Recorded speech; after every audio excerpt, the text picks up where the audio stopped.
CPIM হচ্ছে পরগাছা। দেশের কোথাও তাদের জায়গা নেই। এখন কেরলে থাকলেও যে কোনো সময় চলে যাবে। শনিবার কৈলাসহর জেলা কংগ্রেস কার্যালয়ে এক সাংবাদিক সম্মেলনে এই ভাষায় সিপিআইএমকে তীব্র কটাক্ষ করলেন কংগ্রেস বিধায়ক বীরজিৎ সিনহা। সাংবাদিক সম্মেলনে কংগ্রেস বিধায়ক বীরজিৎ সিনহা সিপিআইএম এবং তার নেতাদের সমালোচনা করেন। বিরোধী দলনেতা জিতেন্দ্র চৌধুরীর বক্তব্যের জবাবে তিনি বলেন, জোট না হলেও তিনি বিধানসভা নির্বাচনে জয়ী হতেন। কৈলাসহর কেন্দ্র থেকে 6 বার জয়ের অভিজ্ঞতা তুলে ধরে তিনি বলেন, 5 বারই সিপিআইএম প্রার্থীদের হারিয়েছেন, যার মধ্যে একজন ছিলেন মন্ত্রী এবং বাকিরা বিভিন্ন সম্প্রদায়ের প্রতিনিধি। তিনি আরও জানান, 2018 সালে বিজেপি সরকার প্রতিষ্ঠার পর 2019 সালের লোকসভা নির্বাচনে ত্রিপুরার একমাত্র কংগ্রেসের লিডও ছিল কৈলাসহর কেন্দ্রে, যেখানে জোটের প্রয়োজন হয়নি। 2023 সালের জোটে ভোট বেড়েছে ঠিকই, তবে তার জয় নিশ্চিত ছিল। বীরজিৎ সিনহা জিতেন্দ্র চৌধুরীর কৈলাসহর সফরে দেওয়া বক্তব্যের তীব্র নিন্দা জানান। তিনি বলেন, 3 ডিসেম্বর দলীয় সভায় প্রাক্তন মুখ্যমন্ত্রী মানিক সরকারকে স্টেজে রেখে দীর্ঘ বক্তব্য দেওয়ায় তিনি অপমানিত বোধ করেছিলেন এবং পরবর্তী বক্তব্য রাখতে রাজি হননি। জিতবো তো জিতবো, সিপিএম ছাড়াও তো জিতবো, কারণ 5 বার সিপিএম কে আমি হারাইছি। কৈলাসহর মানুষের আশীর্বাদ,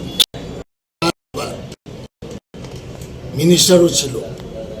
একবার হিন্দুরে হারাইছি, একবার মুসলমান হারাইছি, পাল্টাপাল্টি করে দাঁড় করেছি। তখন কৈলাসহর মানুষ এই আশীর্বাদে 5 বার হারাইছে। এবং গেল বিধানসভা নির্বাচনে, আগে যে লোকসভা নির্বাচন, সেখানে কোনো অ্যালায়েন্স ছিল না। এর মধ্যে ত্রিপুরা রাজ্যের মধ্যে এই কৈলাসহর ছিল নাম্বার 1-এ বিধানসভার আগে হিসেবে। সুতরাং কথা কইতে হয়, কথা কইছে, কারণ আমরা অ্যালায়েন্স করেছি এবং স্বাভাবিক তাদেরও বিরাট একটা অংশ সাপোর্ট করেছে, ভোট বেড়েছে, বাস্তবিত। কিন্তু জিততাম, তারা সাপোর্ট ছাড়াও জিততাম, কিন্তু ভোট তো বেড়েছে, এটা আমি স্বীকার করি। কিন্তু উনি যেভাবে কটূক্তি করেছেন অহংকারের শহরে, আমি তো জেনেছি, এত লম্বা লেকচার দিয়েছে কর্কশ শব্দে, এবং ওনার পাশে বসা প্রাক্তন মুখ্যমন্ত্রীকেও উনি বক্তৃতা দেওয়ার সুযোগ দেওয়ার ইচ্ছা ছিল না, শুনেছি। উনিও বলেছেন যে আমি আর বক্তৃতা দেব না, কারণ এতক্ষণ হয়ে গেছে, লোক নাই।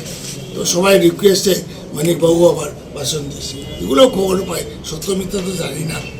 তো উনি অহংকার হয়েছে, উনি একজন ট্রাইবাল লিডার।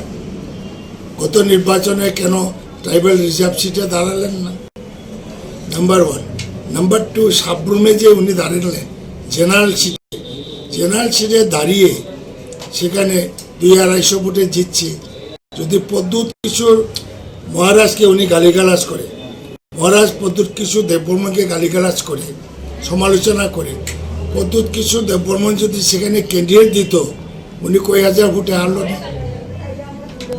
সুতরাং বলতে হয়